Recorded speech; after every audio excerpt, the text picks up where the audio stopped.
And now we're gonna participate in the main part, which is a presentation by Sandra Finkelman, with 40 years of experience working with individuals, couples, families, and groups. Her particular area of expertise is in developing experiential workshops geared to promoting and enhancing self and interpersonal awareness. Sandra trained with Virginia in the 80s, and since that time has been sharing Satir teachings through workshops, personal growth groups for women, and professional training programs. Most recently, she created a safe and effective use of self training program for helping professionals based on experiential exercises developed by Satir. And she's a lifelong learner based in Toronto, Canada. We have two Canadians today presenting, and today's presentation is going to be on the topic. It's a topic or actual exercise: with whom am I having the pleasure? So Sandra will tell us more what it is and how we're going to go about it. Welcome, Sandra. Thank you, Daria. I'm just going to set myself up so that I look at me and I don't get distracted by everybody else's beautiful face. So the experiential exercise that we're going to do is actually going to be done in the whole group.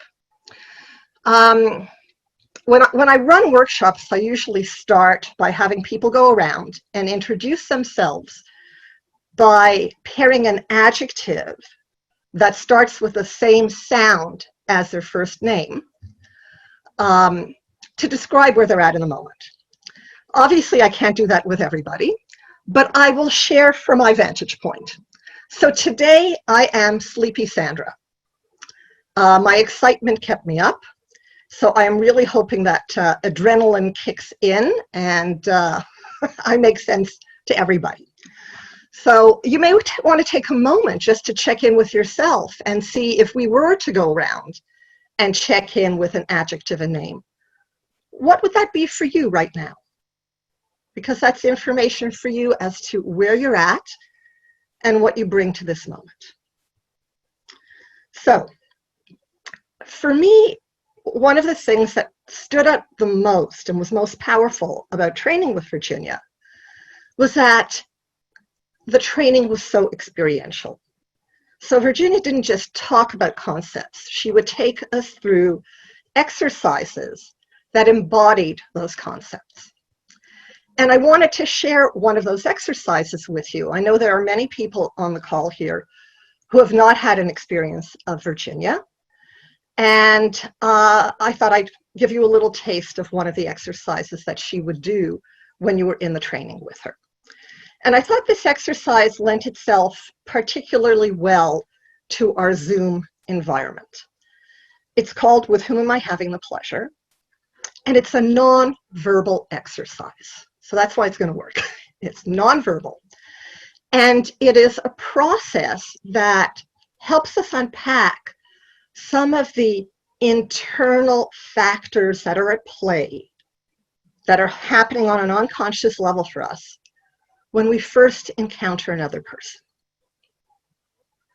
So as soon as we see somebody, we're already making up stories. We often are making up stories even before we meet.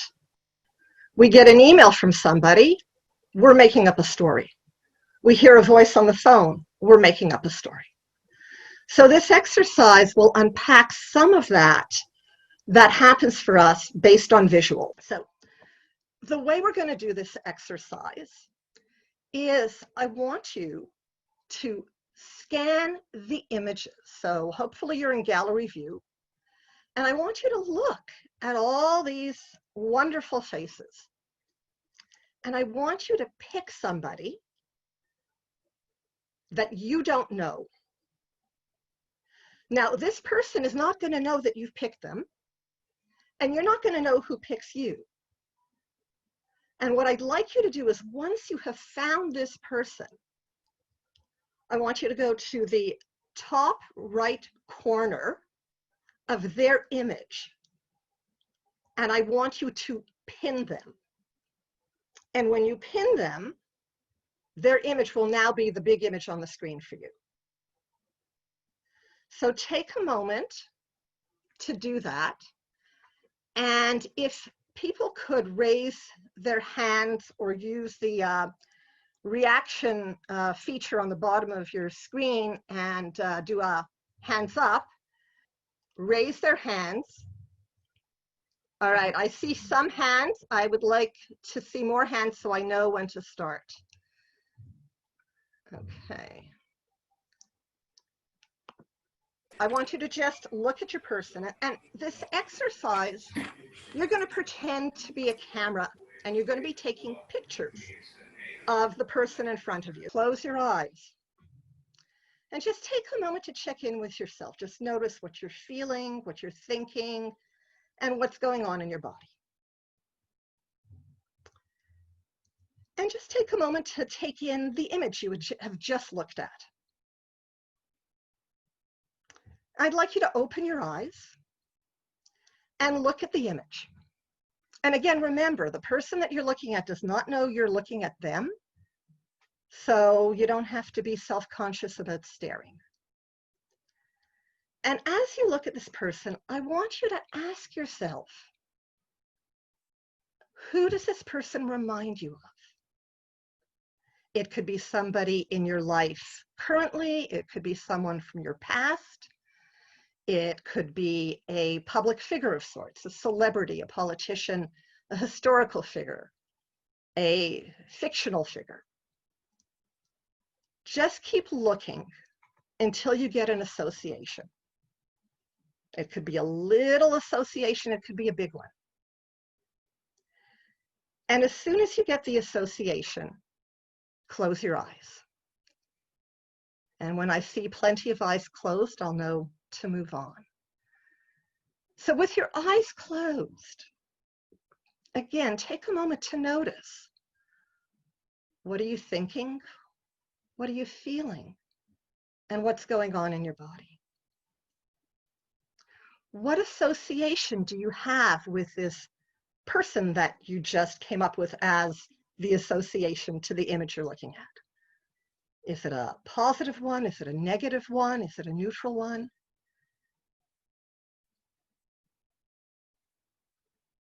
Just taking a moment to register the association.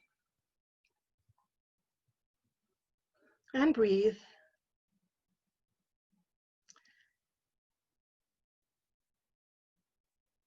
And open your eyes again. And this time when you look at your person, I want you to notice what feature stands out.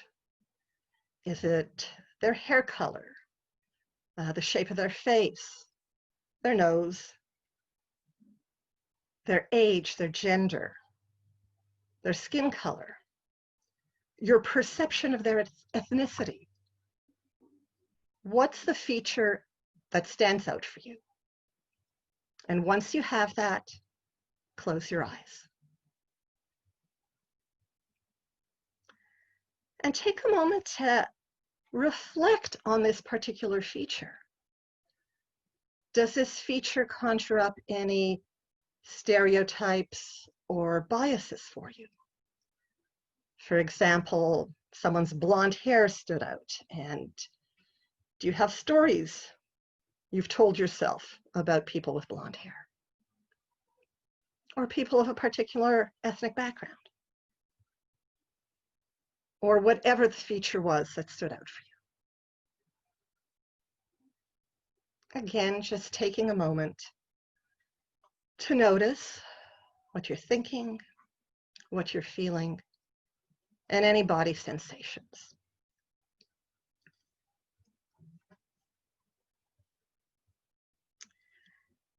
Take a moment to imagine if you were actually doing this face-to-face with the person you're looking at. What do you think they might be thinking about you in this moment? And just take a moment to reflect on the story you're making up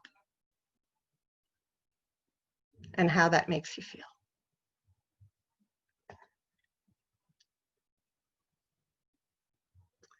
with your eyes still closed, I want you to take a moment and reflect on whether or not you have heard anything about the person you're looking at. Maybe somebody you know has spoken of them. Maybe you have read something they've written. Maybe you've had some brief exposure to them in some way. And if so, how have any of these bits of information, how might any of these bits of information prejudice your authentic interaction with this person once you actually begin to interact?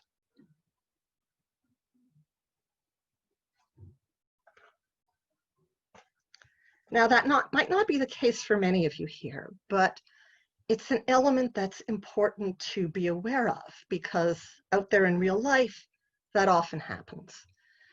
To me, one of the classic places where this happens is in schools, where Johnny's grade 4 teacher has already heard all about him from his grade 3 teacher. And that is going to color how she comes into contact with him. So continue to notice your inner experience. And I want you to really take in that everything that's going on inside you, all the stories, all the information that you are reflecting on right now, is of your own creation. It has nothing to do with the person you're looking at. It's information about you. It's not information about them.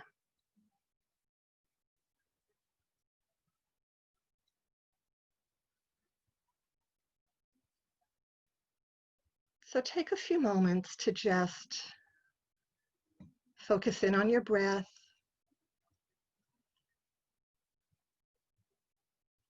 Again, noticing what you're thinking and feeling and your body sensations. And when you open your eyes to look at the person opposite you, allow yourself to remove any projections you have just brought up to consciousness, any biases or prejudices that you have brought up to consciousness. Again, reminding yourself that it's about you, and removing any of those from what you have placed on the person you're looking at.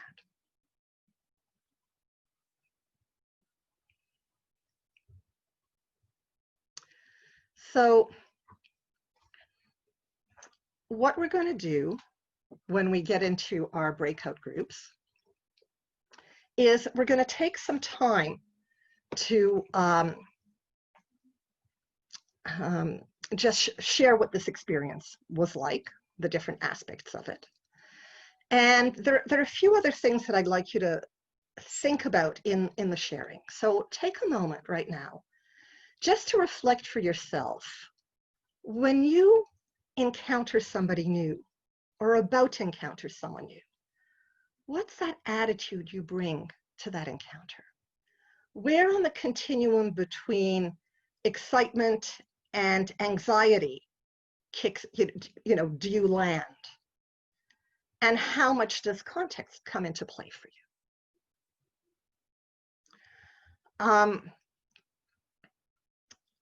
I want to read one of Virginia's poems to you that I think sort of speaks to the whole, well, really to the essence of Virginia's work, and that I want to have be part of your sharing in your small groups. So it's the greatest gift, and I know this is one many of you know. I believe the greatest gift I can conceive of having from anyone is to be seen by them, heard by them, to be understood and touched by them. The greatest gift I can give is to see, hear, understand, and to touch another person. When this is done, I feel contact has been made. And so what we're touching on in this exercise is that very first element that comes into play in making contact. And the more we can be aware of what we bring to that, the more we can set that aside and connect authentically. So share anything that came up for you, share any associations. So just share what your inner process was in doing this exercise and any bubbles that came up for you as you did this exercise. And if you want to share where you are on the continuum of excitement to anxiety when you meet someone, you can share that too. Whatever fits. Your time for connection.